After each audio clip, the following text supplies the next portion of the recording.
En effet, le fait que le salarié ou le travailleur puisse avoir un contrôle sur son travail va pouvoir protéger le salarié ou le travailleur contre ces douleurs chroniques. Il y a aussi la manque de capacité du coup à modifier son travail qui va pouvoir nourrir notamment la probabilité d'avoir une douleur chronique. Le manque de soutien social perçu. Donc ça peut aussi faire écho avec toute la hiérarchie.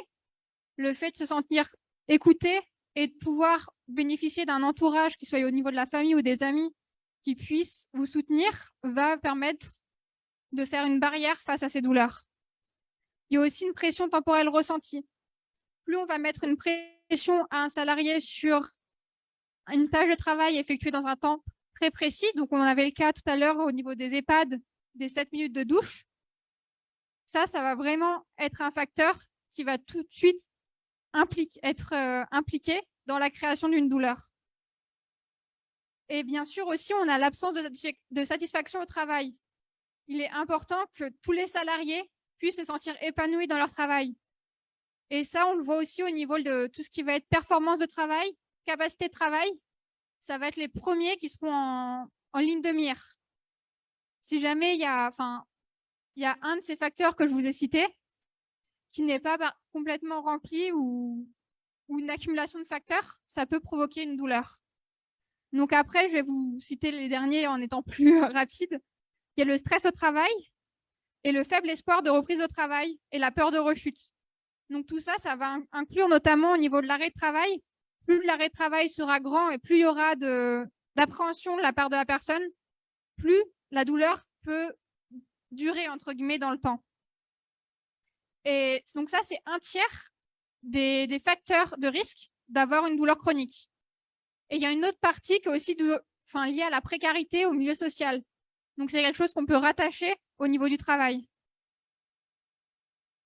Et nous, en termes de personnes qui vont travailler directement sur le corps, en termes d'ostéo ou de kiné, on va pouvoir en fait, comme une soupape, permettre de réguler la douleur, mais on ne va pas jouer sur les conséquences. Du coup, c'est important de se dire, même si la personne va mieux après aller voir l'ostéo, même si la personne va mieux après aller voir le kiné, le problème, s'il vient des conditions de travail, il restera là et continuera à engendrer des douleurs. Donc, on peut avoir des impacts sur des épisodes douloureux, récurrents, mais on ne va pas les supprimer parce que les facteurs de risque seront encore présents.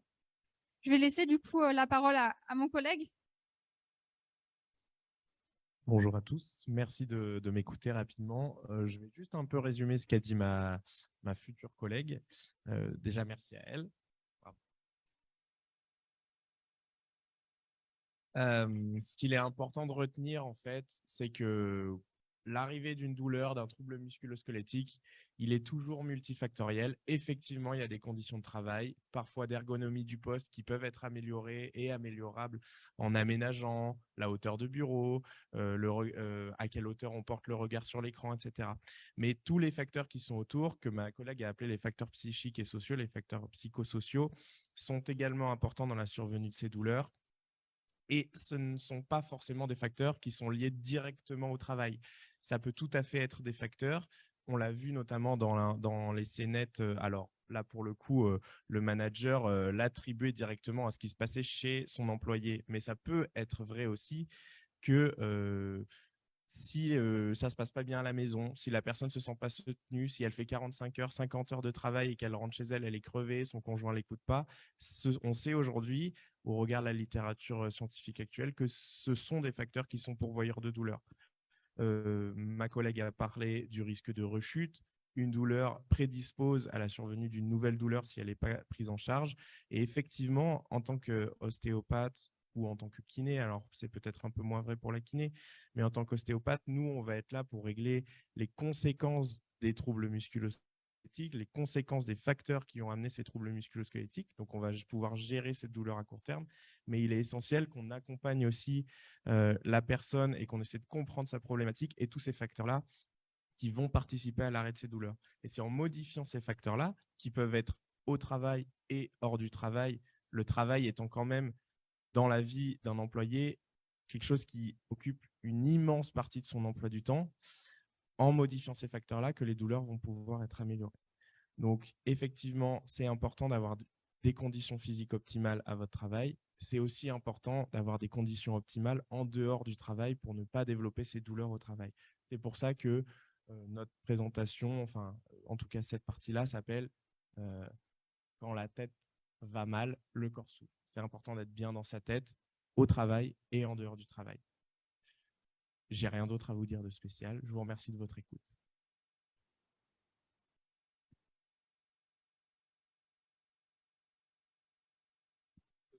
Je voulais juste rajouter, en fait, en fait, c'est ce qui va déclencher des douleurs. En fait, c'est un stress chronique qui sera perçu et c'est décrit par Hansley. Donc, en fait, ça va expliquer que le stress chronique va jouer sur l'immunité. Donc, ça va affaiblir l'immunité et ça peut aussi créer une inflammation chronique. Donc, c'est une explication un peu qui peut aider aussi à comprendre le lien qu'il peut y avoir entre un contexte direct et le corps et la perception de douleur. Merci beaucoup. Donc, vous l'aurez compris, l'UNSA ne cherchait pas à ouvrir un éventuel combat entre kiné et ostéopathe, dont on verra par ailleurs que l'approche du corps, même si elle peut présenter des techniques peut-être différentes, ont la même écoute. Et donc, c'est ce que je retiendrai de votre intervention, c'est que vous écoutez le corps, vous traitez le corps, mais que ça ne suffit pas. Il va falloir intervenir dans d'autres domaines pour obtenir un rétablissement de la personne. Effectivement, on traite le corps, mais on traite aussi indirectement la tête via la communication qu'on peut établir avec les patients en essayant de comprendre leurs problématiques qui sont plus profondes que simplement une posture au travail ou une mauvaise adaptabilité du poste de travail. Effectivement, on traite le corps et il y a des causes qui sont psychiques et sociales qui sont autour et qu'il est important d'identifier pour comprendre et neutraliser le problème avant qu'il crée la chronicité dont a pu parler Noémie. C'est très clair. Merci beaucoup pour votre intervention. Cher professeur, que pouvez-vous nous dire dans ce lien entre les maux de la tête et les maux du corps? Est-ce que vous pouvez nous éclairer un peu plus? On pensait que c'était dissocié, mais finalement pas tant que ça. Non, ce n'est pas dissocié. Il y a deux aspects, ce qui rejoint un petit peu là, les interventions précédentes. Il y a pour les personnes il y a certaines pathologies mentales dont j'ai parlé ce matin. Elles peuvent aussi parler physiquement. Et comme je l'ai évoqué ce matin, souvent, c'est les symptômes qui vont alerter la personne, le travailleur ou l'agent de la fonction publique, et qui va l'inciter ou des fois qui est le premier motif pour lequel il va voir son médecin traitant. Effectivement, il y a un certain nombre de pathologies où effectivement, il y a des symptômes psychiques, mais aussi il y a des symptômes physiques. Et ce qu'on appelle donc la somatisation. C'est-à-dire que les personnes vont avoir des douleurs variées, musculaires, etc., ou des troubles digestifs, parfois. Et c'est, comme je viens de le dire, souvent le motif initial qui vont les inciter à consulter leur médecin traitant.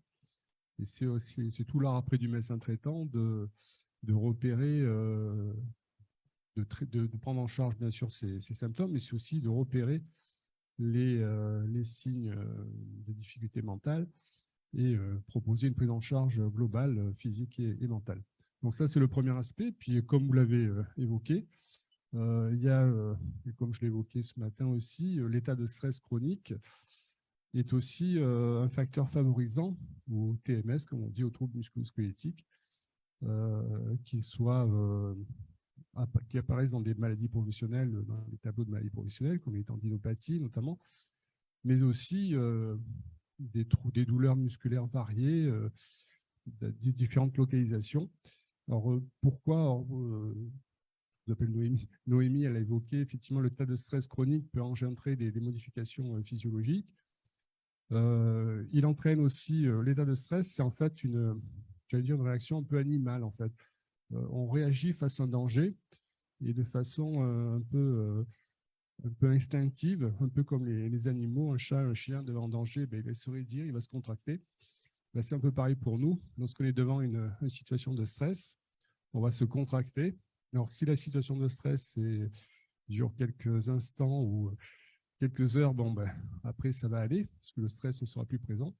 En revanche, quand les facteurs de stress sont présents dans le temps, à la longue, on va donc développer cet état de stress chronique Et ce qui va expliquer, donc, c'est notamment ces douleurs articulaires dont les gens se plaignent bien souvent. Donc souvent, effectivement, les personnes vont exprimer dans un premier temps ces douleurs, j'ai mal au dos, j'ai mal sur le plan cervical, et puis ils vont bénéficier d'une série d'examens radiologiques notamment qui vont rien montrer de spécifique, de particulier. Et en fait, on va s'apercevoir que c'est essentiellement musculaire et que ces symptômes et ces douleurs peuvent s'expliquer par des difficultés, soit dans la vie personnelle, mais aussi dans la vie professionnelle. Donc voilà un peu les deux aspects. Et voilà comment le corps peut être un symptôme aussi du mal-être au travail notamment. Et c'est un élément important. Je vous dis, souvent, c'est le point d'appel. C'est comme ça que finalement, ça conduit les personnes à consulter leur médecin traitant, notamment, ou en parler au médecin du travail. Mais c'est un élément essentiel. Alors, je vais terminer sous l'aspect état de stress et troubles musculo-squelettiques. Ce sont des données qui ont été vérifiées de façon épidémiologique par mal d'études qui montraient donc, que les états de stress favorisaient les troubles musculo-squelettiques. Alors, c'est vrai que, comme l'a évoqué Benoît, donc c'est ça. Pardon, Benjamin. Comme l'a évoqué Benjamin, les troubles musculo-squelettiques, au départ, il y a un facteur mécanique, en fait. Les gens vont développer une tendinite parce qu'ils ont une hypersollicitation de leur épaule, du coude, etc. Mais on a pu démontrer aussi, et là, c'est Naomi qui l'a évoqué, donc que effectivement, l'aspect de présence de risques psychosociaux vont favoriser le développement de ces troubles musculo-squelettiques. Donc, effectivement, il y a une interaction. On a peut-être tendance à dissocier les deux, mais souvent, c'est, j'allais dire, la même maladie, avec des symptômes parfois uniquement sur le plan psychique, mais aussi parfois physiques, et souvent, les deux sont associés. Voilà. Parfait, merci professeur. Donc, si je comprends bien, le stress est une réaction normale face à une situation anormale qui peut engendrer des maux dans la tête qui se traduisent dans le corps. Bien. Donc, si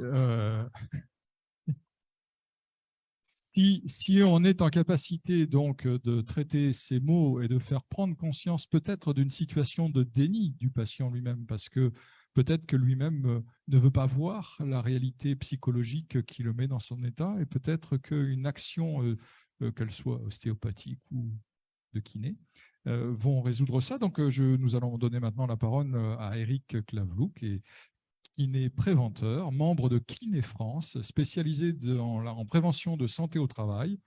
Donc, quel regard et expérience pouvez-vous partager avec nous, M. Claveloux? Oui, d'accord. Donc, je vais reprendre un tout petit peu par rapport à ce que disait Corinne au moment du repas, qui disait Kiné France Prévention, on ne vous connaît pas. C'est la première fois que vous venez, donc on va se présenter. Alors, c'est vrai que, comme disait le professeur ici présent, des médecins préventeurs, ça n'existe pas, et les kinés préventeurs, ça n'existe pas. Donc, il y a environ une trentaine, voire même une quarantaine d'années, un confrère de Saint-Étienne a créé le premier comité départemental de prévention. Quelques années après, on a créé le comité national de prévention. Et comme c'était indigeste à prononcer, on a appelé ça Kiné France Prévention. Donc, Kiné France Prévention, finalement, comme il y avait peu de cours et peu de formation en prévention, on a créé une association et on se forme chaque année. D'ailleurs, je prends le train à 4h30 pour aller en formation à Paris ce soir. Donc, pour résumer, j'ai mal au travail. Quand la tête va mal, le corps souffre. Ouais, on aurait presque envie de dire que le corps, il n'en fait qu'à sa tête, en fait, si c'était pour conclure. Mais on va d'abord commencer. Donc, les douleurs, c'est quoi? Les douleurs qu'on va noter, c'est les douleurs qui vont impacter le travail. Donc, les douleurs qui impactent le travail, on les connaît, c'est les TMS. Et c'est les risques psychosociaux. Donc, on en a parlé pas mal ce matin. Certains ont une connotation plus physique, d'autres ont une connotation plus psychique, mais dans les deux cas, elle impacte le travail et elle coûte cher à l'entreprise.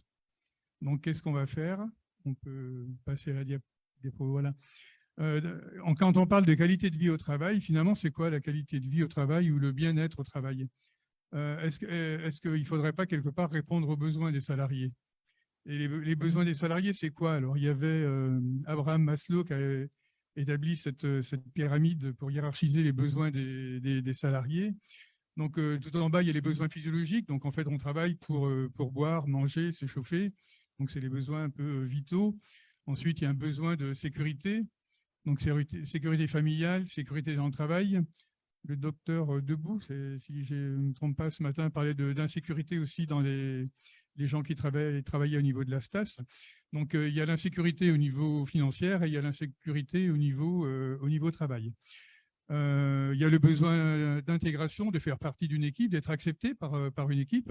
Parfois, ce n'est pas toujours évident. Les intérimaires tombent parfois au mauvais moment, ne sont pas tellement intégrés. Donc, tout ça, ça peut créer un stress. Il y a les besoins aussi d'estime de soi. Donc, ça, je pense qu'on a tous envie, quand on se donne corps et âme par rapport à son travail, faire un petit compliment de temps en temps, ça ne fait pas de mal. Et puis qu'on soit reconnu et qu'on nous dise, bah, tiens, ce que tu as fait, c'est super, ça fait avancer le schmilblick, et ben, c'est bien. Donc, il faut en parler, être reconnu pour ses compétences et puis aimé pour ses qualités. Puis tout en haut de la pyramide, c'est là où peut-être qu'un jour, on va atteindre le bien-être, parce que le bien-être au travail, moi, j'adore mon boulot, je n'y vais pas pour du bien-être. Hein. Ou alors, peut-être que j'attends encore un petit peu. Mais le besoin de se réaliser, développer les potentiels, être créateur, ben ouais, c'est super. Donc, et là, on se rend compte que finalement, les besoins des salariés, ils sont multiples. Et je me mets à la place d'un manager. Tous les besoins sont différents. Donc, comment faire pour répondre à tout le monde et assouvir les besoins de chacun, d'autant plus que les besoins vont changer au cours du temps. Donc, on se rend compte, voilà, il est difficile et que parfois, par rapport à ces besoins, ben, il y a quelque chose qui coince dans l'engrenage. La personne a envie d'être connue ou de développer son potentiel et puis, au cours de la journée, eh ben, il y a une sursollicitation, il y a trop de travail, donc on a envie, on aime son boulot, on veut bien le faire, et puis finalement, on n'arrive pas à le faire parce qu'on nous en demande trop. C'est un petit peu le sketch qu'on a vu tout à l'heure. Et finalement, à ce moment-là, ben, on crée un stress.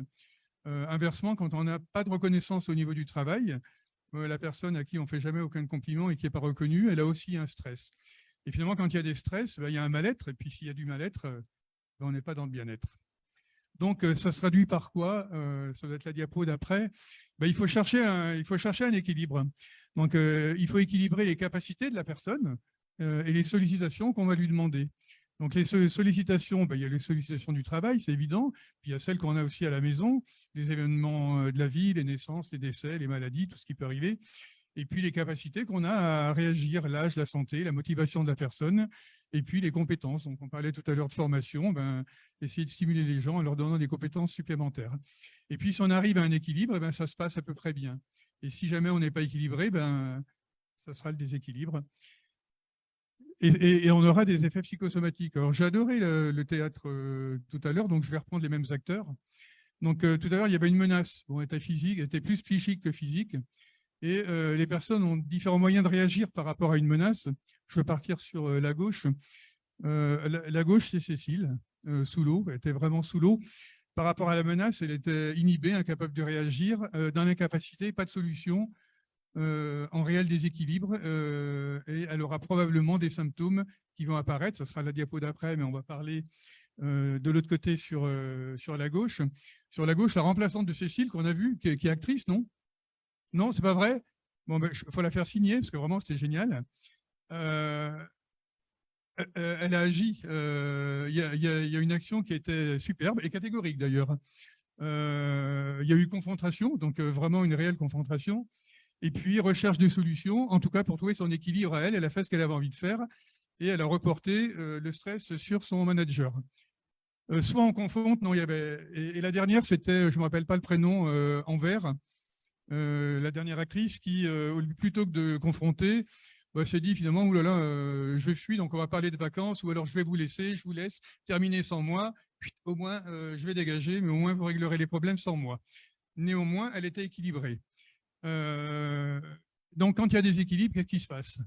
Donc, eh ben, il y a des signaux. Donc, il y a des signaux d'alerte. Alors, il y a des signes physiques que peut ressentir l'individu. Les signes physiques, c'est la fatigue. On se réveille fatigué, on est fatigué au boulot. C'est la perte d'appétit ou l'augmentation de l'appétit, perte de poids ou au contraire, le contraire, prise de poids. C'est des syndromes digestifs, difficultés à digérer, des crampes d'estomac, des aigreurs, des acidités qui remontent. C'est des gènes respiratoires. C'est des maux de dos, des maux de tête inexpliqués. On ne sait pas pourquoi on a mal à tel ou tel endroit. c'est une altération du schéma corporel, on se replie un petit peu, on est replié, et puis ça peut être des problèmes cutanés, de l'eczéma, des boutons, des démangeaisons. Donc ça, c'est la personne qui ressent ces signes physiques. Et puis, il y a les signes comportementaux que le manager peut voir. Cécile, elle n'a pas parlé tout à l'heure. Par contre, elle avait un langage non verbal qui était plutôt expressif, et elle en a dit, je pense, suffisamment pour montrer que ça n'allait pas. Et c'est un peu le rôle des managers de voir que le salarié, finalement, il est anxieux, il est irritable, il ne peut pas se concentrer, il ne peut pas s'organiser, on l'a bien vu. Un sentiment d'insatisfaction, de ne pas pouvoir réaliser ce qu'on a envie de faire, des phobies inhabituelles. Puis finalement, on s'isole parce que personne ne vient nous parler, on n'est pas marrant, on est toujours en train de stresser. Et donc ça, il faut faire attention à ces signes, cette communication non verbale et les signes extérieurs. Et individuellement, donc quand il y a trop de stimulation, notre corps a des muscles, les muscles du stress qui vont réagir. Donc il y a les masséters, c'est les muscles au niveau des mâchoires pour les gens qui serrent les dents et qui font du bruxisme et puis qui se réveillent avec des torticolis le matin parce qu'on avait un petit problème d'articulé dentaire et puis qu'on a trop serré les dents. Il y a les trapèzes aussi qui sont tendus. Merci à la personne qui m'a massé tout à l'heure, c'était très agréable. Et puis, inversement, le coup d'après, c'est moi qui l'ai massé. Donc, c'est un massage professionnel. J'enverrai ma facture après. Donc, les trapèzes qui sont tendus. Ensuite, il y a le diaphragme, donc c'est la boule au ventre. Donc, les gens qui sont tendus, on l'entend souvent. J'ai un nœud, j'arrive pas à parler, j'ai du mal à respirer. Donc, il faudra s'occuper un petit peu de ces muscles-là. L'angulaire de l'omoplate, c'est le muscle qui fait que quand on prend sa douche le matin en levant le bras, on va se coincer le dos, puis on se retrouve complètement bloqué avec un coup de poignard dans le dos. Et puis les pyramidaux qui sont responsables de nombreux sciatiques qui ne sont pas d'origine discale, mais d'origine musculaire et de tension, et chez qui les ostéopathes font des super boulots. Nous aussi. Après, on va parler un petit peu des TMS. Donc les TMS, je dirais juste que c'est des pathologies qui sont multifactorielles à composante professionnelle. Donc multifactorielle, ça veut dire que pour arriver à les régler, il va falloir toucher différents facteurs. Donc après, voilà, donc les TMS, il y a quand même des signes au niveau de l'installation. Le risque de TMS s'accroît avec l'intensité et la durée et la fréquence d'exposition. Donc au début, je travaille, j'ai un petit malaise, j'ai une petite douleur au niveau du coude, bon, et puis ça ne me gêne pas trop. Puis avec le matin d'exposition, ça devient inconfortable, voire douloureux. Mais bon, c'est pas grave. Je vais rentrer chez moi, ça va se reposer. Puis associé à certains mouvements du travail, j'ai une douleur qui commence à apparaître. Et puis quand je continue à travailler, ça me gêne un peu plus parce que cette douleur, elle est présente même au repos. Mais bon, c'est pas grave, je vais rentrer et puis elle disparaît rapidement après le travail. Mais finalement, si je travaille encore, elle va me gêner, mais même à la maison, parce qu'elle va persister en dehors du travail. Elle perturbe le travail, mais elle va aussi me perturber à domicile parce qu'elle me gêne quand je fais le jardin ou quoi que ce soit. Mais bon, elle est encore récupérable. Mais avec le maintien d'expédition, finalement, elle sera peut-être irrécupérable et elle va laisser des séquelles. Et c'est là où on se rend compte que finalement, les TMS, ça ne vient pas d'un coup. Ça augmente progressivement tout au long de la journée jusqu'à un moment donné où il va y avoir un facteur déclenchant, qu'il soit physique ou qu'il soit psychique, qui fait qu'on va avoir une douleur. Et là, on va consulter que lorsqu'on aura la douleur. Dans les formations en prévention, nous, ce qu'on demande à faire, c'est de prêter attention à son corps, de poser des questions et de se rendre compte que finalement, des douleurs, elles sont présentes. Inconsciemment, vous ne vous en rendez pas compte, mais vous êtes assis, vous croisez une jambe, au bout d'un moment, ça fait mal au dos, qu'est-ce que je vais faire? Je vais changer de jambe, c'est ce qui vient de se passer. Et puis finalement, c'est notre corps qui nous parle. Mais souvent, on attend que la douleur soit présente pour agir. Dans les formations, on va essayer de faire quelques mouvements pour essayer de poser des questions à notre corps et puis de répondre avant qu'il soit douloureux. Et donc, par des mouvements préventifs, des pauses, des hydratations.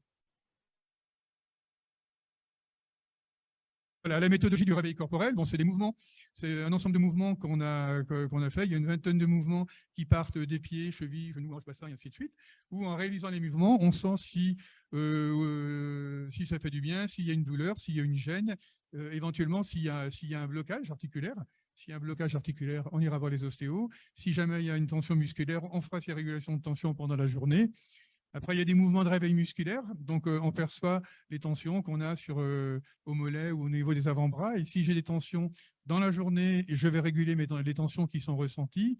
Et puis, on a une dizaine de mouvements qui sont la gestuelle adaptée au travail. Parce que c'est les anciens gestes et postures. Il faut quand même faire attention à la posture qu'on prend.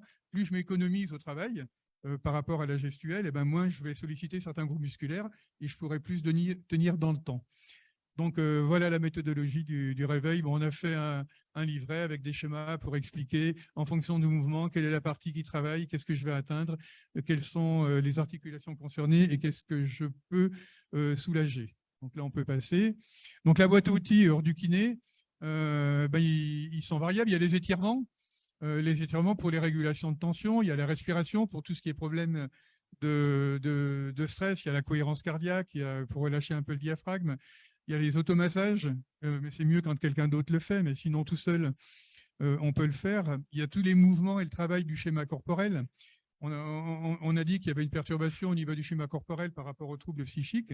Et inversement, quand on travaille son schéma corporel, ça agit aussi sur le psychisme. On dit toujours un esprit sain dans un corps sain, et il n'y a rien de plus vrai. Puis après, pour tous les problèmes de stress, visualisation, relaxation, détente, yoga, fruits et légumes. Après, on peut changer. Comment agir sur les TMS et les RPPS? Désolé, ce n'est pas un nouvel acronyme, même si le RPPS existe, mais j'ai laissé mon doigt trop longtemps sur le clavier de l'ordinateur, donc il faut enlever un P. Alors, comment agir sur les TMS et les RPPS? Or, nous, en tant qu'individu, kiné, ostéopathe, on va essayer d'augmenter les capacités de l'individu pour supporter en fait, les sollicitations qu'on nous a demandées. Donc, on va essayer de rétablir ou entretenir le dialogue avec son corps, donc c'est le réveil corporel. Il y a des questionnaires qui existent pour savoir si les gens ont des douleurs, questionnaire nordique, donc ça permet de faire l'état de la personne à J+7 ou à J ou dans les 12 derniers mois, pour voir si c'est des douleurs qui sont aiguës, récentes ou des douleurs chroniques. Et puis, il y a tout ce qui est formation, donc les formations prévention que font Kiné France Prévention et d'autres, où dans ces formations, on fait des bilans individuels, donc qui nous permettent de voir sur l'individu propre les restrictions, les douleurs, et puis donner des conseils personnalisés. Il y a les gestuels préventifs collectives, tout ce qui est étirement, mobilité, relâchement. Donc là, on va travailler sur donner à la personne les capacités de pouvoir réagir par rapport à certaines sollicitations mécaniques ou psychiques. Et puis, pour agir, on va essayer de diminuer les sollicitations. Donc, on en a parlé, le théâtre était très bien pour ça, c'est rétablir, je dis rétablir ou entretenir le dialogue avec l'encadrement et écoute des salariés. Donc, écoute des salariés, c'est dialogue, c'est faire des propositions, c'est accepter des propositions, c'est faire des essais, c'est voir si ça marche, et c'est l'entretenir et faire un suivi sur le long terme. Pour faire un bilan de l'état de stress et de la qualité de vie du travail ou des conditions de travail, il existe plein de questionnaires qui sont validés par l'INRS, par d'autres. Donc, chacun utilisera le questionnaire et ça permet de prendre la température des salariés. Et il y a aussi la formation. Donc, dans les formations prévention, évidemment, l'amélioration des gestes métiers, moins il y aura de sollicitation mécanique sur une personne, mieux elle pourra durer dans le temps. Donc ça, c'est important. Et puis, et surtout, il y a ce qu'on appelle, nous, les fiches d'amélioration des situations à risque. Donc, c'est au cours des formations, on a 1 heure ou 2 heures qui sont consacrées à un dialogue avec les salariés. On les fait verbaliser par rapport à leurs contraintes. Donc, quelles sont leurs contraintes, qu'elles soient mécaniques ou qu'elles soient psychiques. Après, il ne faut pas que ce soit un recueil de doléances. Donc, on leur demande de verbaliser, de faire des propositions d'amélioration, parce que ce n'est pas tout de se plaindre. On en a vu plein qui se plaignaient, mais on l'a vu tout à l'heure, si on ne fait pas de propositions, ça ne fait pas avancer. Et puis, ça va embêter tout le monde. Donc, le but de la fiche d'amélioration des situations à risque, c'est de vraiment faire des propositions à l'encadrement. Et quand on rend nos comptes rendus de formation, la fiche d'amélioration des situations à risque, elle est jointe au document unique. Et comme le disait, je ne sais plus qui ce matin, il y a un suivi et on retourne après pour voir le pourcentage de choses qui ont été faites ou pas faites au niveau des entreprises pour améliorer les conditions de travail. Donc en gros, voilà, donc le but vraiment des formations, c'est la prévention des TMS repose avant tout sur une démarche qui est collective, donc on ne fait pas tout seul, et seul un engagement volontaire, donc volontaire de la part des acteurs au niveau des salariés, c'est sûr. Il ne faut pas venir faire la formation uniquement pour pointer sur la fiche de présence. Volontaire pour tous les acteurs d'entreprise, les salariés, l'encadrement, et s'inscrivant dans le temps et susceptible de réduire le risque de TMS. Donc, c'est vraiment un dialogue entre tout le monde et puis une recherche de solutions avec tout le monde. Et les objectifs des formations, donc observer, dialoguer, chercher ensemble et agir en confiance pour accroître le confort au travail et préserver la santé. Donc, c'est permettre aux participants d'agir sur leur part personnelle du risque physique, on l'a vu. C'est de permettre aux managers d'agir sur la part environnementale du risque physique, de réduire les ATMP, de prévenir les TMS et les inaptitudes et d'améliorer la qualité de vie au travail et les performances des équipes en agissant sur le lien travail-santé. Et après, il en reste une. Voilà, et en gros, dans nos formations, on a une première journée qui est dépistage au niveau de l'entreprise, où on essaye avec, souvent c'est l'infirmière qu'on voit, mais c'est rare d'avoir, toutes les boîtes n'ont pas une infirmière, et je connais qu'une boîte qui a 4 infirmières, je l'ai vu ce matin, c'était vraiment exceptionnel. Donc, je ne sais pas s'ils sont toujours là au niveau de… Ouais. Non, c'est vrai que vous avez un schéma au niveau préventif qui est nickel. Par contre, j'ai remarqué que vous aviez quand même des troubles psychosociaux et qui vous dérangent. Et il y en a une autre qui a donné la réponse. Il vous manque le baby, le yoga et les fruits et légumes. Donc, vous avez presque tout, mais pas encore tout. Donc, voilà, l'analyse de la demande. On fait une réunion de préparation. On fait une visite de l'entreprise. On essaye d'analyser les postes, de voir les contraintes mécaniques. Et puis, les bilans individuels pour voir où s'en trouvent les salariés. Ensuite, on fait la formation. Où on leur fait des connaissances générales du corps, des muscles, du disque, et ainsi de suite. On leur montre les gestuelles préventives collectives et on fait les fiches d'amélioration des situations à risque. Après, il y a un suivi, une restitution, un compte-rendu et puis une réactivation quelques années après. Et après, je crois que j'ai tout dit. Donc, merci. Merci beaucoup pour ces différentes interventions. Donc, comme je vous l'ai dit ce matin, nous avons de nombreux intervenants. Nous avons souhaité apporter de la diversité, de la richesse dans les interventions, ce qui laisse à la fois certaines frustrations, peut-être pour nos intervenants et peut-être pour vous-même aussi. Et donc, nous allons passer à un autre atelier. Je vous remercie beaucoup de votre présence et de votre travail. Oui, c'est offert. Et donc, nous allons maintenant avoir une vidéo de témoignage. Et j'adapterai la venue. Donc, pourront se préparer Daniel Dubost, Céline Vizier, Evelyne Grandjean, Jérôme Margotin. Et il y a une autre personne, et Nicolas Pierre aussi, et Rémi. D'accord, OK. On devait accueillir Mathilde Point, qui est secrétaire générale du syndicat des enseignants UNSA, et elle n'a pas pu être présente. Donc, du coup, cet été, on l'a filmée, parce qu'elle aussi, au niveau santé et sécurité au travail, au niveau des enseignants, il y a de quoi faire.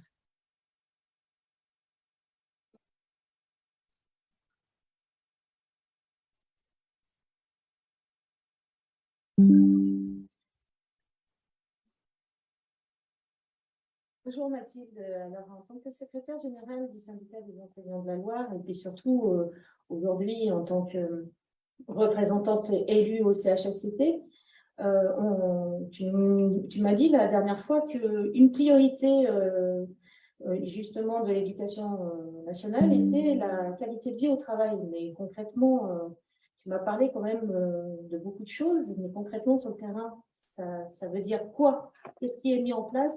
Et quels sont les atouts et les difficultés en tant qu'élu du CHSCT que tu rencontres?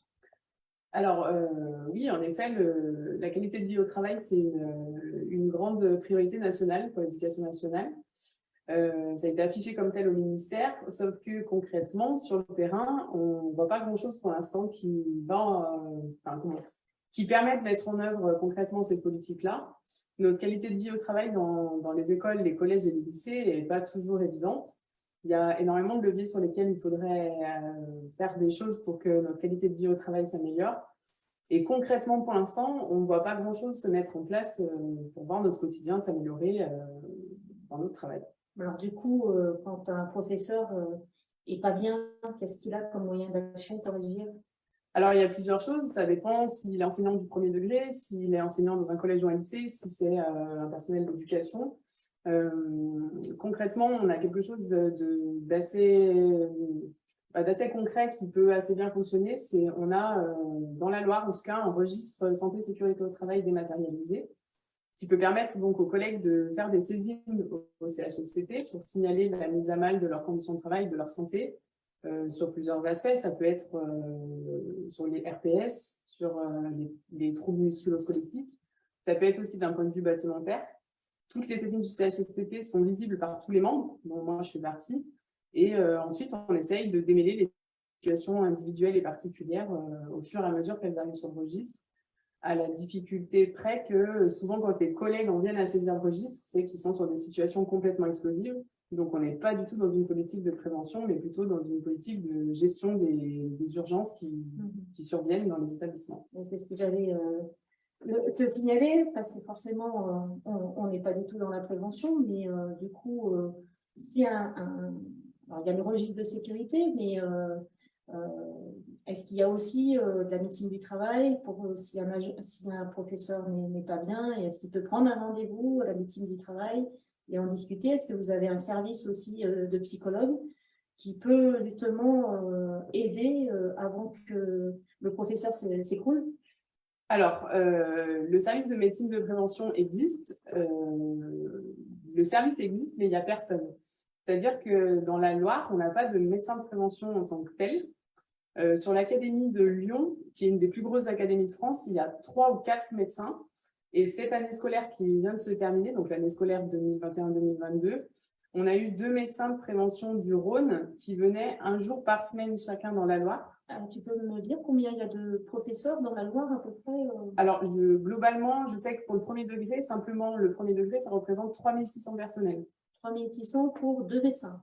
Pour 2 médecins qui venaient 1 fois par mois chacun, donc 2 jours dans le mois, et qui s'étaient en gros partagé le département en 2. Donc, ça fait plus de 1500, 1700 personnels chacun. Donc, clairement, ils gèrent simplement les urgences. On a un service d'infirmière de prévention qui gère un peu plus au quotidien les situations un peu moins urgentes, mais qui sont nécessaires pour prendre en compte les situations particulières de certains collègues, les reconnaissances handicap, ces choses-là. Et tu m'as parlé des psychologues scolaires. On en a simplement une seule sur l'Académie de Lyon pour tous les personnels d'éducation nationale. Donc, pas simplement les enseignants, absolument tous les personnels d'éducation nationale. Je ne connais pas le chiffre de personnel que ça représente, mais ce qui est sûr, c'est que c'est beaucoup trop. Donc, en clair, un professeur peut très bien se retrouver très vite en burn-out et avec des grosses difficultés de suivi par derrière. Oui, de toute façon, on ne voit jamais notre médecin de prévention. Moi, ça fait 6 ans que je suis enseignante. Je vais faire ma 7e rentrée. Je n'ai jamais vu un médecin de prévention.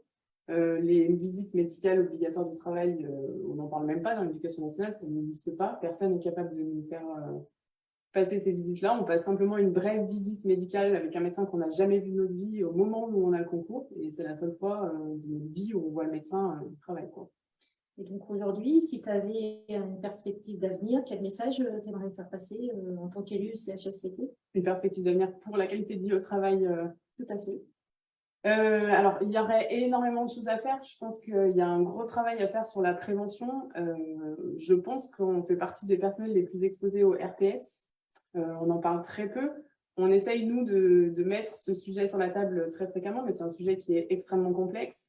On aurait besoin de professionnels pour pouvoir nous aider à démêler toutes ces choses-là, parce qu'on est énormément exposés. Dans les écoles, les enseignants du premier degré sont énormément exposés, puisqu'on est confrontés aux familles. Les élèves ne sont pas toujours faciles à gérer. Dans le second degré, c'est plutôt les vies scolaires qui sont de front avec les familles et qui sont aussi très exposés en termes de RPS. Donc, je pense que ce serait un des leviers majeurs pour, dans un premier temps, tenter d'améliorer notre qualité de vie au travail. Et puis, dans un deuxième temps, il faudrait qu'on arrive à régler notre problème de partenariat avec nos collectivités territoriales, puisque le gros problème de l'éducation nationale, c'est qu'on vit et on utilise des locaux qui ne sont pas les nôtres, qui dépendent soit des mairies, soit des conseils départementaux, soit des régions, en fonction de si c'est une école, un collège ou un lycée. Et donc, on est souvent bloqué pour résoudre des problèmes, notamment bâtimentaires, chauffage, en période de canicule, en plein hiver. Voilà, il y a plein de petites choses comme ça qui rendent notre quotidien difficile dans nos établissements. Donc, on va dire qu'avec une journée comme ça, regroupant tous les partenaires, le message il est passé. Donc, maintenant, travaillons ensemble. Espérons que ce soit possible.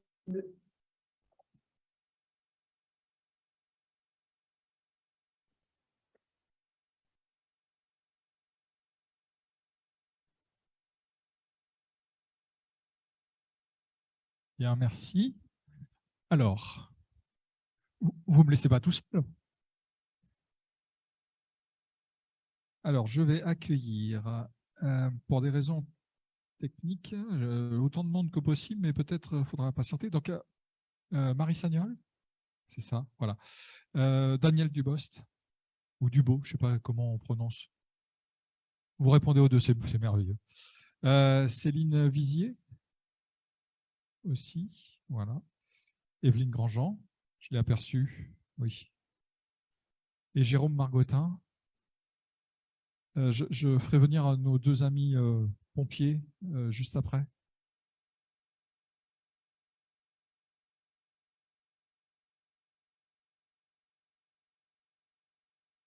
Non, c'est bon. Pas de stress, Corinne, ça va bien se passer.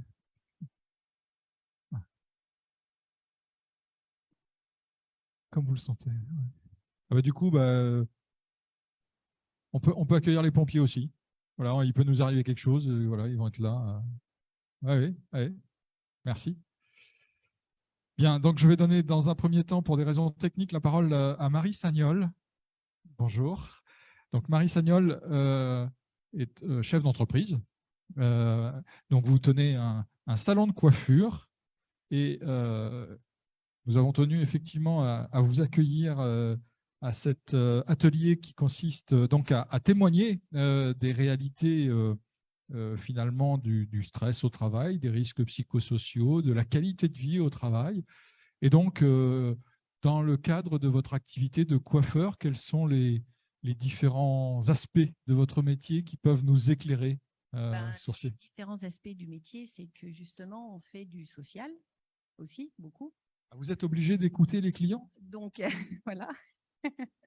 Donc oui, on remonte le moral aux gens, mais c'est vrai que nous, à côté, parfois, ça peut être lourd pour nous, mais que, bon, on essaye justement de faire abstraction de notre vie à nous et de les écouter eux pour qu'après, ils soient bien. Mais nos salariés, enfin moi, mes salariés, je leur dis, vous les écoutez, mais après, voilà, il faut que dans votre vie à vous, vous soyez bien pour quand vous revenez le lendemain, que ce soit une autre journée. Et on a une convivialité entre nous aussi qui est importante, où on se fait quand même de temps en temps un petit repas et puis on échange beaucoup en fait, comme dans certaines entreprises, le croissant, le petit café, un peu de rigolade.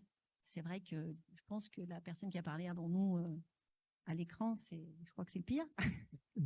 Donc, vous mettez un environnement de travail convivial, ouais. De façon à ce qu'il y ait des temps d'échange, et vous êtes vigilante de façon à ce que vos salariés ne soient pas des éponges par rapport aux problématiques qui sont évoquées par les clients. Tout à fait, parce qu'elles aussi, chez elles, parfois, ont des tensions.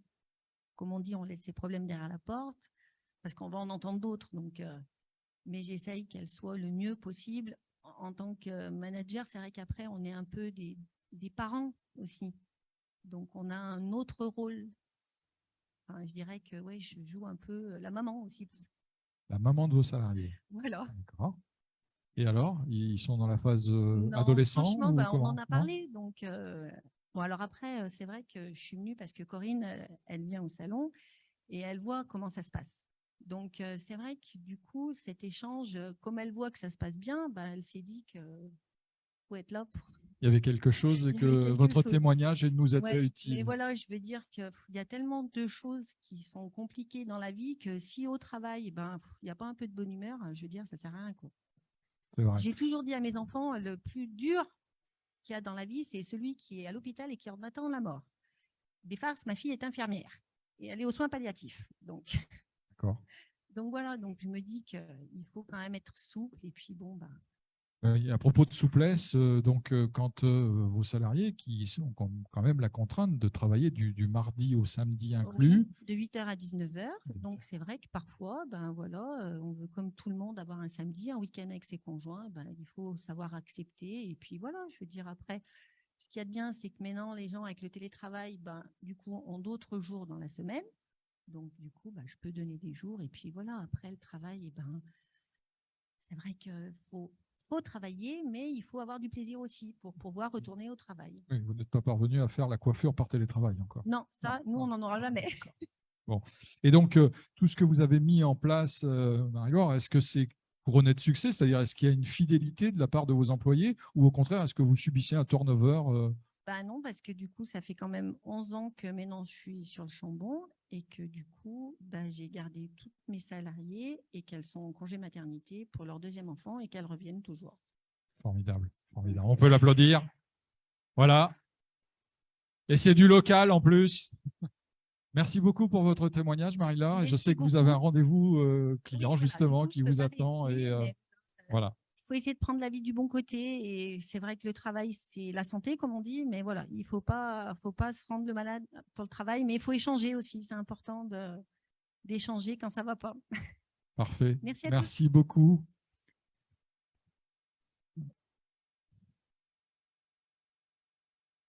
Alors, Monsieur Dubos, vice-président du Centre de gestion de la Loire et maire de Marolles, c'est ça? Voilà, c'est ça. Bonjour à toutes et à tous. Maire de Marolles, c'est une mégalopolis de 450 habitants dans le Haut-Forêt. Plus sérieusement, c'est une petite commune. Peut-être un bout de contexte, c'est 3 salariés, une secrétaire de mairie, une ATSEM et un cantonnier. Voilà, donc on identifie vite les sujets parce comme on est une petite équipe, bon, on n'est pas nombreux, on est vite isolés. Donc, c'est un vrai sujet quand on est maire de se dire, voilà, les choses reposent sur non seulement la proximité, mais forcément sur la confiance. Voilà, parce que quand on perd un cantonnier et qu'il n'y en a qu'un, eh ben, on fait vite le calcul, il n'y a plus personne. Voilà, et c'est valable. Voilà. Donc, ça rend encore plus prégnant tous les risques et comment on prévient ces risques. Et j'ai eu la chance d'aller, après ma carrière professionnelle où je connaissais un peu ces sujets, d'être vice-président du CDG. Donc, j'ai pu, à travers, je préside le CHSCT, donc de travailler avec les organisations syndicales. Je pense qu'on fait je dis ça en flagornerie, mais du bon boulot, avec l'UNSA entre autres, Corinne et les autres, où je pense qu'on essaie d'avoir une approche de partenaire. C'est-à-dire, moi, je pense que les sujets sont suffisamment complexes, le monde est suffisamment complexe, de ne pas en rajouter. Et on essaie à travers, on a institué des visites sur le terrain. D'abord, on part du terrain, on va voir les petites communes, et puis on fait des binômes élus avec, élus maires ou autres, et puis des représentants du personnel. On fait des binômes, on observe sans jugement. On essaie aussi de donner notre appréciation qui est ponctuelle.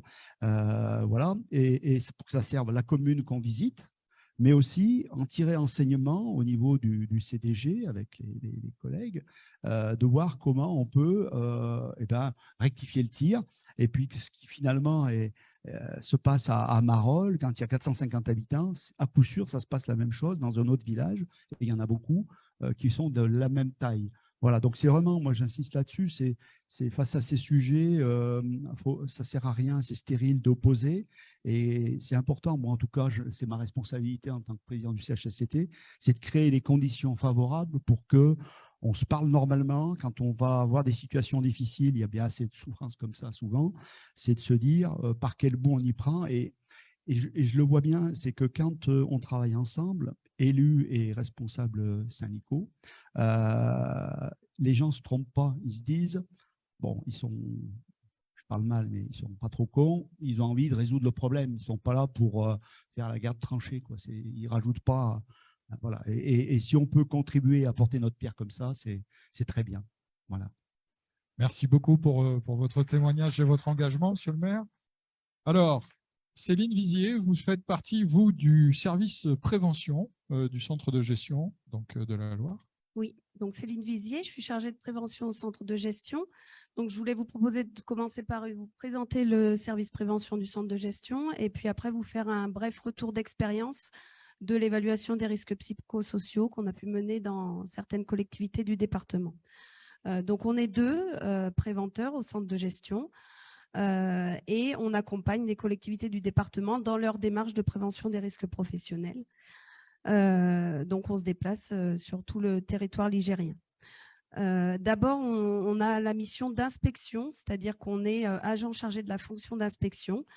C'est une mission obligatoire. Les autorités territoriales doivent désigner un agent chargé de la fonction d'inspection et donc elles peuvent faire appel au centre de gestion pour cette mission-là dans le cadre d'une convention d'adhésion au service prévention. Au cours de cette mission d'inspection, on visite les locaux de travail, on rencontre les agents et on note les écarts par rapport à la réglementation en santé et sécurité au travail. Et après, on élabore un rapport avec du conseil à l'autorité territoriale. Alors, je dis du conseil parce qu'effectivement, par rapport à un inspecteur du travail, nous n'avons pas de pouvoir de sanction. Donc, tout ce qu'on va émettre, ce sont des conseils. Et donc, ce qu'on peut noter dans les collectivités, c'est que bien souvent, on n'a des fois pas du tout de document unique d'évaluation des risques professionnels. Parfois un document unique, mais qui ne vit pas, c'est-à-dire qu'il a été élaboré depuis plusieurs années, mais n'a pas subi de mise à jour. Qu'on a parfois aussi du mal à passer du temps sur le sujet prévention et notamment à désigner un assistant prévention qui est la personne qui doit faire le relais entre les agents de terrain et l'autorité territoriale. Donc, les petites collectivités, notamment, ont du mal à trouver la personne volontaire pour cette mission-là et à lui dégager du temps. Voilà, donc ce sont un peu les écarts qu'on peut noter assez fréquemment. Donc, qui dit pas ou un document unique pas forcément mis à jour, bien sûr, on n'a souvent pas travaillé de manière approfondie sur les risques psychosociaux au jour d'aujourd'hui. Donc, voilà. Toutefois, il me semble que ce matin, ça a été évoqué, tout ce qui est risque au travail identifié dans le document unique contribue également aux risques psychosociaux. Et donc, je pense que l'intérêt du document unique et de son suivi est vraiment important et que si on travaille déjà sur le plan d'action qui suit l'évaluation des risques professionnels, ça contribuera également à l'amélioration, enfin la réduction des risques psychosociaux. Voilà, on a également des missions de conseil et d'assistance. Donc là, dans ce cadre-là, on ne va plus forcément noter les écarts par rapport à la réglementation, mais on va accompagner la collectivité pour l'aider à s'améliorer dans sa démarche de prévention. Et donc là, on va notamment l'accompagner dans la rédaction du document unique d'évaluation des risques professionnels. On les accompagne également sur des sensibilisations à la sécurité, l'élaboration de consignes de sécurité. Enfin, c'est un peu à la carte en fonction de ce qu'aura mis en évidence le document unique. Aussi, nous sommes intégrés, le docteur Chollet en a parlé ce matin, au pôle santé au travail du centre de gestion. Donc, on travaille en collaboration avec les médecins du travail, avec les infirmières, dans le cadre notamment d'études de poste pour des agents qui ont des problématiques de santé identifiées par le médecin et pour lesquels un aménagement de poste est nécessaire. Et pour finir, on travaille également sur l'évaluation des risques psychosociaux avec les collectivités qui nous en font la demande. Alors, c'est des demandes qui viennent des collectivités directement, élus, direction. C'est parfois le médecin du travail aussi qui va préconiser de mener cette évaluation des risques psychosociaux. En tous les cas, il y a des préalables à cette évaluation et des points de vigilance.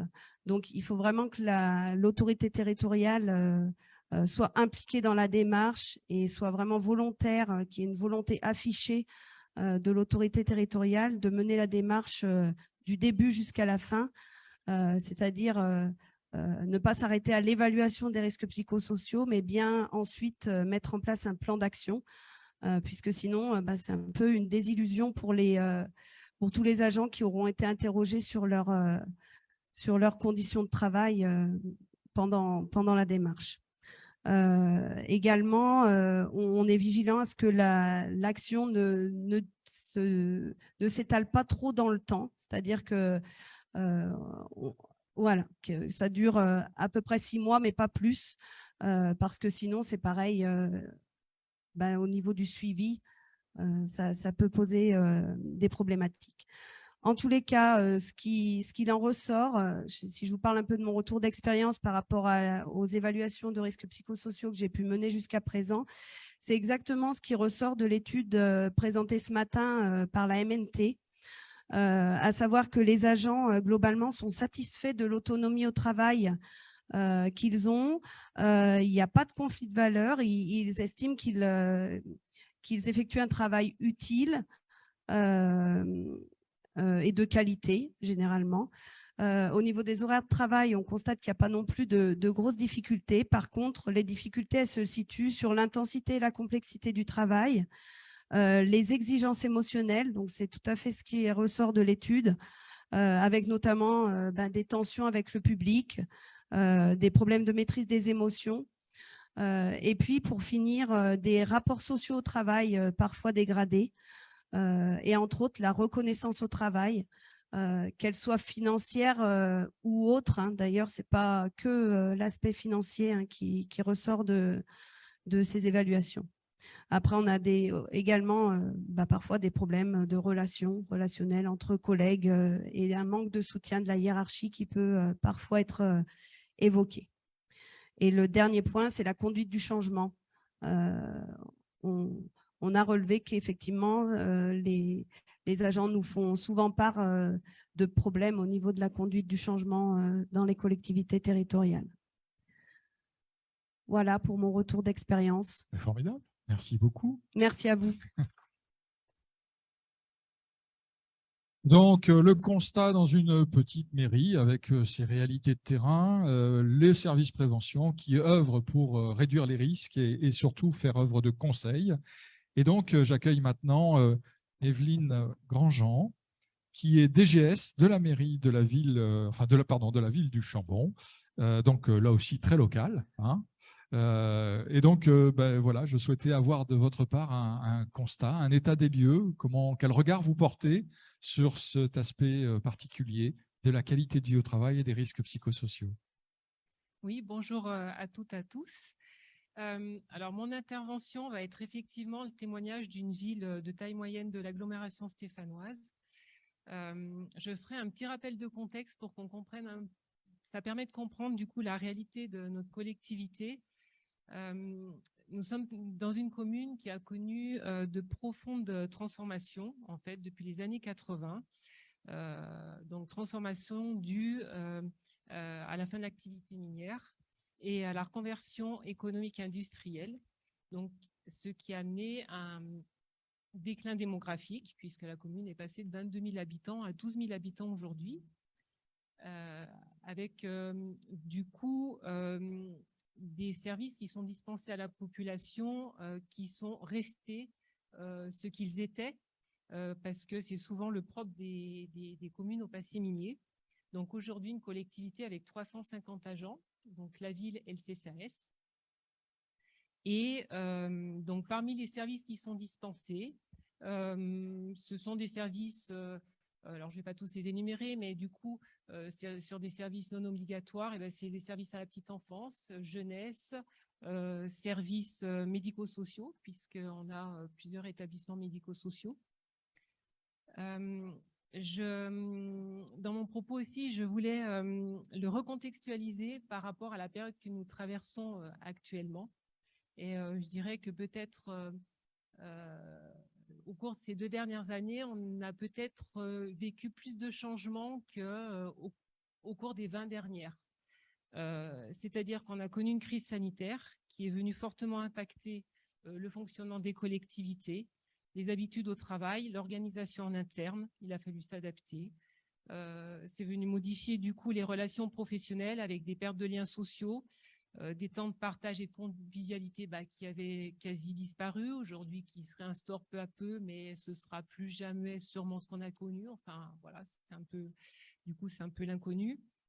Un deuxième facteur, je dirais, qui est en fait une entrée dans l'ère de la dématérialisation avec des nouveaux process, une nécessaire adaptation du coup à ces manières de travailler, et sans grande préparation ou communication, et c'est souvent en fait une évolution plus subie que préparée et partagée. Quand on s'est vu, je vous ai posé une question qui me tenait à cœur, parce que nous, à l'UNSA, cet équilibre fonction publique, droit privé, c'est quelque chose qui nous tient absolument à cœur, parce que pour nous, il n'y a pas d'opposition. Donc, vous nous le dites, vous avez un service au public. Le fait de servir le public en tant que fonction publique territoriale, est-ce que ça, ces facteurs de risques psychosociaux, et comment parvenez-vous ou tentez-vous de les minimiser, voire de les résoudre? Alors du coup, je vais tenter de développer voilà, les différents axes.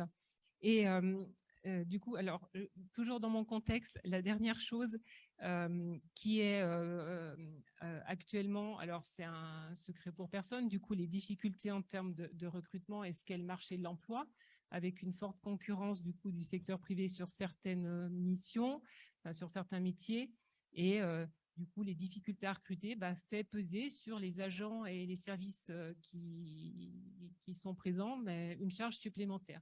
Donc tout ça nous amène à dire que ces éléments sont à prendre en compte et influent sur la qualité de vie et les conditions du coup au travail. Donc qu'est-ce qu'on peut mettre en place? Qu'est-ce que nous, en fait, en tant que collectivité de taille moyenne, on met en place au quotidien? Alors, bien sûr, il y a les piliers, hein, c'est-à-dire tout ce qui est en termes de sécurité au travail. Donc, bon, la sécurité au travail, c'est la pierre angulaire, en fait, de cet édifice. Alors, vous en avez certainement parlé tout au long de la journée, tout ce qui est protection, du coup, des agents, hein, en termes de pays. Nous, on essaye vraiment de veiller, on sensibilise les chefs de service au port des équipements, au bon état des équipements, parce que souvent les agents disent à quoi ça sert. Voilà, donc c'est pas confortable.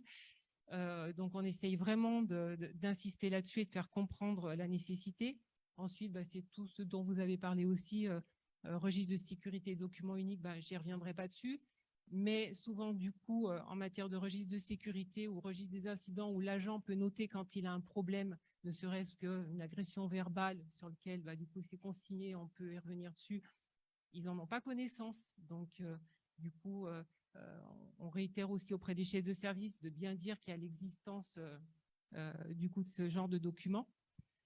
Le corollaire de la sécurité, c'est la prévention. Dans notre collectivité, on essaye, on est vigilant à ce qu'on ait tout le temps des assistants et conseillers de prévention. Actuellement, on a 3 assistants et un conseiller, donc à raison de 10% chacun. On arrive peu ou prou du coup à couvrir les besoins.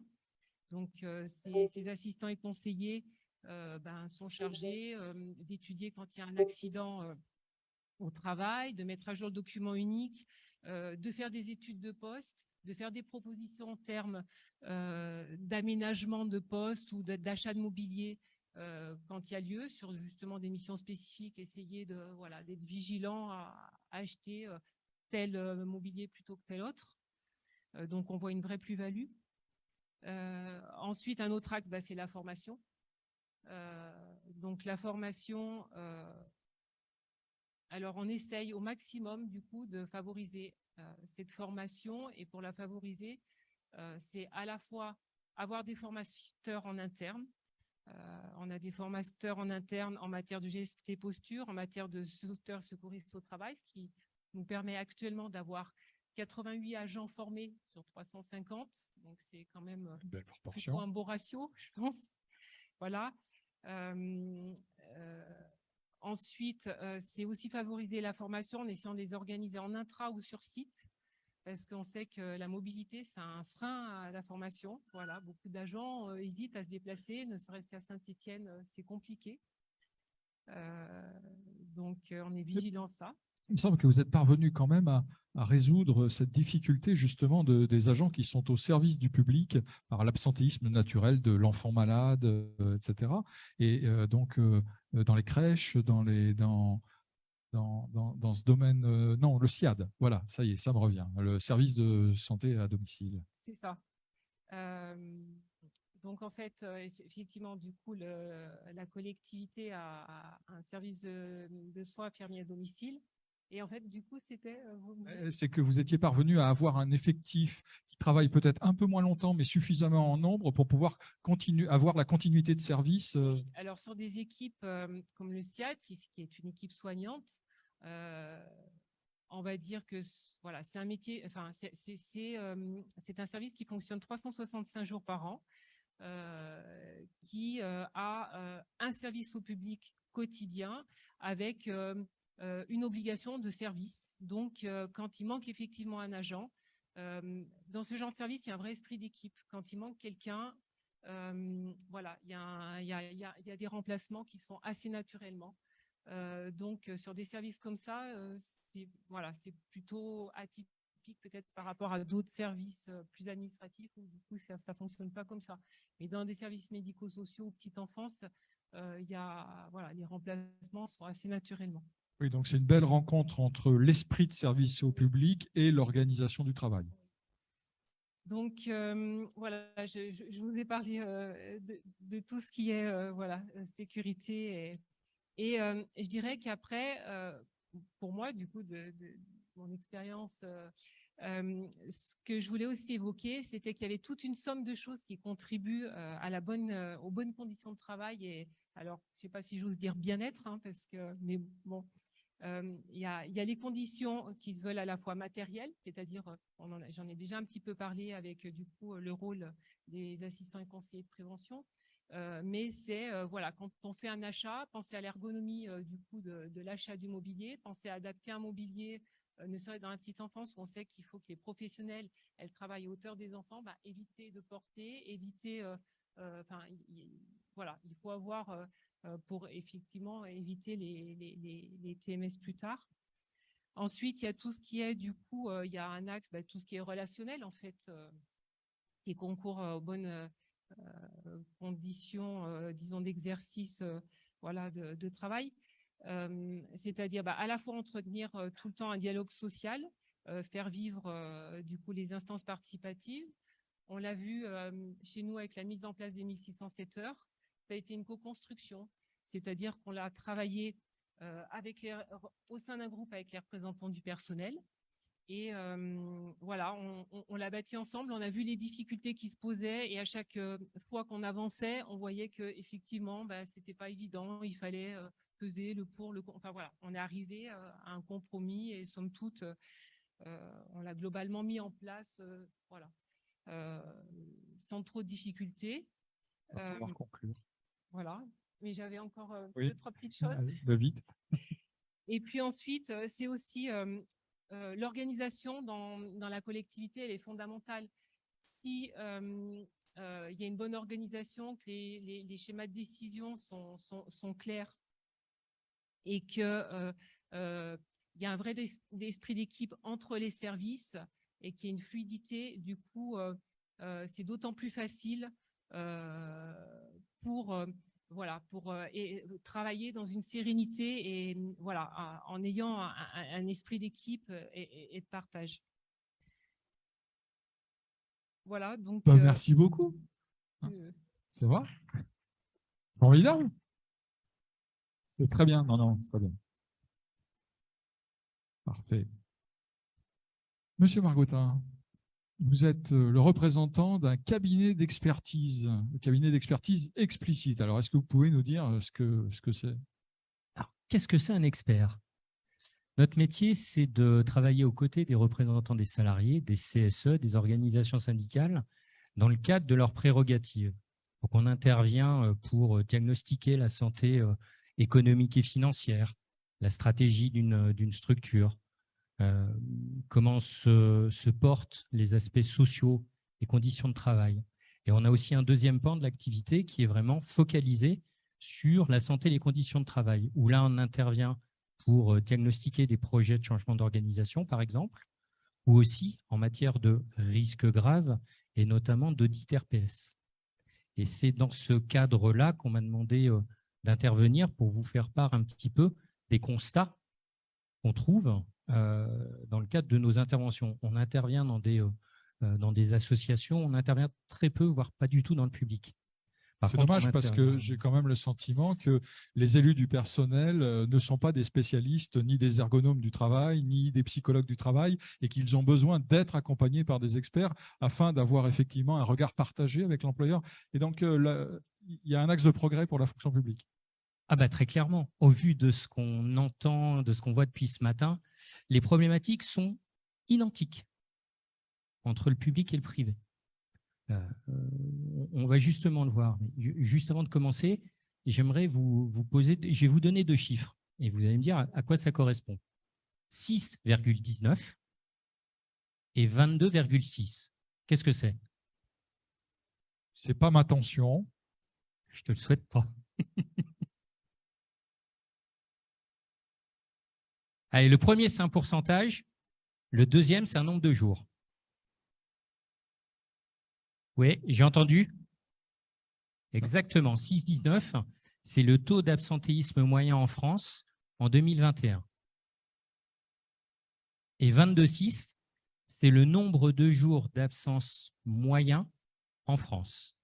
Alors, quand on dit absence, hein, c'est maladie, accident du travail, de trajet et maladie professionnelle. On ne tient pas compte des autres absences. Je voulais partir de ce constat. Pourquoi? Parce que nous, dans nos différentes expertises, ce qu'on constate, c'est des salariés fatigués, inquiets, mais très variables d'un secteur ou à un autre. Mais en même temps, et on le dit depuis ce matin, il y a des choses qui changent. Et on constate qu'il y a de moins en moins de salariés qui hésitent à dire « moi j'en ai assez, je pars, je vais faire autre chose ». Donc on assiste probablement aussi à un changement de fond autour des relations des salariés avec leur entreprise. Deuxième constat, et on n'en parle pas suffisamment, c'est les managers. Épuisés aussi, à force de devoir faire face à des injonctions paradoxales, contradictoires. On leur dit « sois bienveillant ». C'est important, la bienveillance. Puis en même temps, quand il y a quelqu'un qui part, on dit « ouais, mais tu sais, je ne suis pas sûr d'avoir le budget pour le remplacer ». Et en permanence, on leur demande de jongler entre ces deux injonctions vraiment très contradictoires. Et puis enfin, les directions d'entreprise, qui trop souvent, pardonnez-moi ce néologisme, font encore du QVT washing. Ah ouais, on en parle depuis ce matin, le baby-foot, le yoga, mais moi j'ai les applis santé. Et ce matin, j'étais au téléphone. Et je vais vous faire part d'une discussion avec un DRH d'un grand groupe, plusieurs dizaines de milliers de salariés. Et je lui disais, mais quels sont vos enjeux en ressources humaines, en matière de santé au travail? Il me dit, ah, monsieur Margottin, franchement, il y a un truc qui va être super. Là, on est en train vraiment de faire quelque chose. On va développer une appli qui va être super interactive et dans laquelle les salariés vont pouvoir trouver des conseils diététiques et des conseils autour du sommeil. Et puis, on commence à bien se connaître. Je lui dis, ouais, ok, mais et on va le voir juste après. L'enjeu, c'est quoi? C'est le travail. On en parle depuis ce matin. Et des constats qu'on fait, véritablement, le travail, c'est le grand oublié de tout ce qu'on parle. Qu'est-ce que c'est travailler? Qu'est-ce que c'est parler du travail? C'est véritablement remettre au centre le travail, ses conditions matérielles et humaines d'exercice. Et là, ça fait un peu plus de 25 ans que je travaille, et cette question des conditions d'exercice sont totalement oubliées. Penser travail, qu'est-ce que c'est?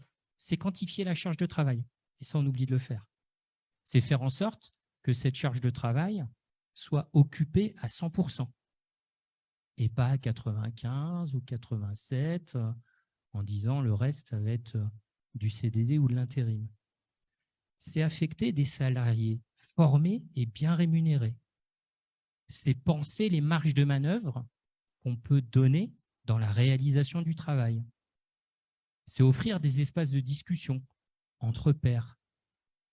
Ça n'existe quasiment plus dans les entreprises dans lesquelles on intervient. Accompagner les managers. Au-delà de certaines formations à distance, la QVT pour les nuls, c'est vraiment comment, et on l'a vu depuis ce matin, comment est-ce que je repère les signaux faibles? Quelle marge de manœuvre j'ai moi en tant que manager pour penser mon organisation et accompagner mes collaborateurs. C'est donner du sens. Pourquoi est-ce que je travaille, moi? Dans quel cadre je m'inscris? Collectif, service, division, BU, entreprise. Et tous ces éléments-là sont très peu appréhendés ou appréhendés sous la forme, soit de Bouchen tout à l'heure au déjeuner, on en discutait, elle utilise le terme de marketing social. On n'est plus sur le fond, on est beaucoup sur la forme. Et donc, pardon, excuse-moi de te couper, mais est-ce à dire qu'un cabinet d'expertise peut justement aider à soulever ces difficultés, à les mettre en lumière, voire à les quantifier? C'est-à-dire, est-ce que la différence, par exemple, entre le travail prescrit et le travail réel est un éclairage que peut apporter l'expert? Alors, quand on intervient, effectivement, il y a cette notion et cette différence très forte entre le travail prescrit et le travail réel. Mais en fait, nous, quand on intervient, je vous ai dit, on a une partie de notre activité qui s'adresse aux directions financières, aux directions générales. Et pour parler de n'importe quoi avec une direction générale, il faut être capable de le quantifier. Et là, 2 autres chiffres, 1 et 1,87. Ça, c'est des pourcents. 1 point d'absentéisme représenterait un coût d'environ 1,87% de la masse salariale. Alors, je vous passe les détails entre les coûts directs et les coûts indirects, mais ce qui veut dire que travailler à la réduction de l'absentéisme, travailler à l'amélioration des conditions de travail, ça a un impact extrêmement positif, bien évidemment et avant tout pour les salariés, pour la collectivité, mais également pour les finances de l'entreprise. Et il y a même, là c'est plutôt documenté, des études qui prouvent, et notamment, là, il y en a une qui a été faite en 2017 de mémoire à l'OPBTP, qui démontrerait que, et donc l'OPBTP, c'est un office patronal qui travaille du côté des bâtiments et travaux publics, qu'un euro investi, ils ont fait des stats, peu importe la taille de l'entreprise, rapporterait entre 2 et 5 euros. Ça veut dire qu'on a un taux de retour sur investissement de 1 à 2, voire de 1 à 5. Donc, nous, nos interventions, c'est aussi ça. Oui. Donc, c'est un argument fort dont peuvent se servir les élus pour parler le même langage que les employeurs. Tout à fait. C'est-à-dire l'argent. Tout à fait. Et ça, c'est véritablement important. Pour parler travail, il faut savoir aussi parler argent. Et parler argent, c'est juste dire que un point de masse un point d'absentéisme, c'est 1,87% en termes de coût de masse salariale, et que 1 euro investi, c'est entre 2 et 5 euros récupérés. Voilà. Merci beaucoup, Jérôme Margottin, du cabinet Explicite, qui, comme son nom l'indique, est explicite. Nous accueillons maintenant Pierre-Louis Nicolas, du SDIS 42 et de Force ouvrière, je le dis, parce que voilà, mais non, mais c'est ça aussi la collaboration intersyndicale, accompagnée de Rémi Rousson, du SDIS 73. Donc tous les deux pompiers, vous l'aurez compris, ils ne sont pas en tenue, mais ils ont tout le savoir-faire. Et donc, je souhaitais vous interviewer sur, évidemment, les risques psychosociaux, parce qu'un pompier, quand même, il est exposé à des choses, à des visions pas banales, et à des tensions. Enfin, tout le monde l'a vu cet été, les incendies, quand même, et vous n'êtes pas des surhommes, enfin, si, dans la tête, mais enfin, voilà. Comment vous en sortez-vous? Qu'est-ce que vous avez mis en place? Alors, peut-être, y a-t-il des différences entre le 42 et le 73? Est-ce que vous pouvez nous partager rapidement un bout de vos expériences? Alors, non, on n'est pas des surhommes, ça c'est certain. On a la chance d'avoir des chefs qui savent un petit peu ce qu'on vit au quotidien et qui ont mis en place depuis quelques années maintenant, on en parlait tout à l'heure, on disait depuis une dizaine d'années à peu près. On a, alors au moins pour le SDIS 42, on doit avoir une dizaine de psychologues mobilisables 24 heures sur 24, 7 jours sur 7 à notre disposition. soit on fait appel à eux, soit ils nous contactent directement parce qu'ils ont entendu une intervention un peu délicate ou des choses comme ça. Et ça permet de, si l'agent en émet le besoin, de discuter et de tout de suite désamorcer un petit peu, au moins dans la tête, ce qui vient de se passer. Et puis, on a une force, nous, c'est qu'entre nous, déjà, on est un peu l'État dans l'État, on vit en micro-société. Donc, quand on rentre, nous, d'une intervention un peu marquante, on a toujours un plus ancien qui a vécu la chose similaire et qui permet de donner un peu les clés en discutant avec lui. Donc, ça aussi, ça permet de désamorcer. C'est quelque chose, à notre niveau, qui marche bien. D'accord. Et qu'est-ce qui a pu être mis en œuvre pour améliorer votre qualité de vie dans le contexte des interventions qui sont les vôtres? Alors, au niveau des interventions, d'améliorer la qualité de vie des interventions, alors ça va passer par du matériel. Voilà, on avait parlé matériel, alimentation, non, c'est pas ça? Voilà, ce genre de choses. Après, au niveau de la vie de caserne, c'est plus là où il y a on travaille parce que la tenue 24 heures sur 24 et notamment les Rangers, c'est des chaussures qui sont plus ou moins confortables, très rigides, un peu lourdes. Oui, c'est pas la pantoufle Geva, oui. Voilà. Et du coup, ça doit faire 2 ans maintenant, on a trouvé ce qu'on appelle un chaussant de caserne, en fait, qui nous permet de nous libérer les pieds de la Ranger sans caserne. Alors, on reste dans une chaussure type basket et notre préventionniste a travaillé pour qu'on soit quand même en sécurité, donc elle est quand même coquée, elle est quand même, mais voilà, qui nous permet de nous sortir un peu justement des TMS et de ces problématiques de cheville qu'on avait qui étaient surmaintenues au niveau des chaussures montantes et on avait des fragilités tous au niveau des chevilles. Donc, c'est quelque chose qui, au niveau du CHSCT, quand on fait remonter, ils y prennent bien en compte et ça permet de travailler quoi, et de sortir de bonnes choses. Merci Pierre-Louis.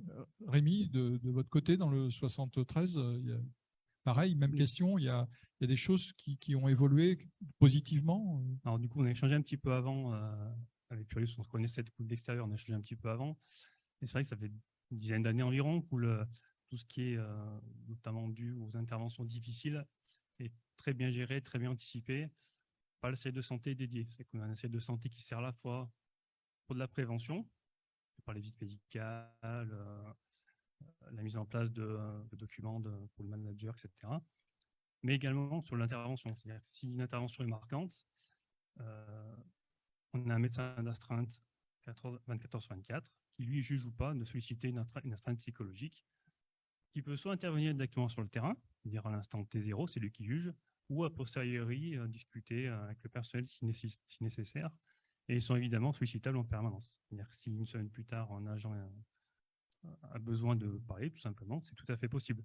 On n'a plus la peur de se demander un soutien psychologique comme il y avait il y a quelques années. Donc ça, c'est quand même un gros pas en avant. Oui. Et je rejoins Pierre-Louis disant que la vie de caserne est quand même encore prenante chez nous. La vie de groupe est importante, le collectif est indispensable. Et ça permet de désamorcer beaucoup de situations aussi. Le fait de manger ensemble, de dormir ensemble, même si on n'est pas dans le même lit, mais on dort ensemble, on vit des choses ensemble. C'est quand même particulier dans notre métier, ce qui n'est pas le cas de tous. Faire du sport ensemble, c'est ce que j'allais venir. Tout ce qui est TMS notamment, pris en charge aussi, c'est qu'on a des encadrants pour les activités physiques qui nous servent à nous préparer pour l'intervention. Mais c'est des gens qui sont formés, qui sont encadrés pour nous préparer. Donc tout ça, c'est pris en compte et c'est un plus pour nous. Sachant que le premier outil de nos interventions, c'est quand même notre corps. Il est sursollicité parce qu'on se lève la nuit, n'importe quelle heure, il fait chaud, il fait froid, on est dehors, etc. Le matériel qui évolue, bien sûr, pris en compte par la CHSCT notamment, tu disais pour les Rangers, mais tout le matériel évolue en fonction de nos besoins, bien sûr adapté aux nécessités d'intervention, mais c'est un travail quand même en collaboration, je reviens à ce qui a été dit, c'est qu'on est là pour faire avancer les choses, pas pour confronter les idées, mais pour faire avancer les choses ensemble. D'accord. Et donc, est-ce à dire que c'est le monde parfait ou il y a encore des axes de progrès? Il y a toujours des axes de progrès, de toute façon, c'est sûr. Les services départementaux d'incendie de secours, certes, c'est ce qu'on voit tous les jours, c'est-à-dire les pompiers qui sont dans les camions rouges, mais il y a le pendant administratif, dans toute administration, donc c'est eux qui nous font vivre aussi, donc tous les services administratifs, ressources humaines, péri, services techniques, donc eux ont les mêmes problèmes que dans toute administration. Non, ça ne change rien. La particularité que nous, c'est qu'on a une partie pompier qui est extérieure, qui est moins connue du coup que la partie administrative. Mais encore une fois, on progresse. Il faut juste plus sensibiliser, je pense, les encadrants à tout ce qu'on a vu un peu toute la journée, à gérer les problématiques de mobilité, de reconnaissance, de charge de travail. Tout ça, c'est toujours un peu compliqué à appréhender et du coup, derrière, désamorcer un peu les problématiques. Parfait, merci beaucoup pour ces témoignages. Ils sont sans doute un peu frustrés de ne pas pouvoir nous en dire plus, mais le temps est compté, vous le savez. Merci d'être venu, merci d'avoir témoigné, merci d'avoir osé prendre la parole en public, ce qui parfois peut être source de stress. Voilà, je vous propose une pause de 10 minutes.